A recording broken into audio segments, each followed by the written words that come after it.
Kamusta, Master Buten? Kririn, may multo! Kanina nagpakita yung multo ni Goku at kinuha niya yung sunglasses ko.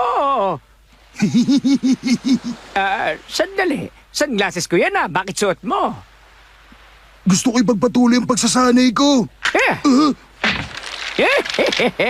Pwede ko nang ituloy yung pagbabasa.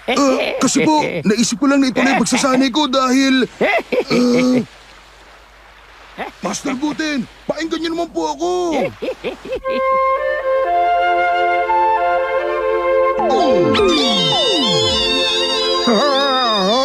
Gusto mong igawa kita ng gravity room na may 300G? Ganun na nga.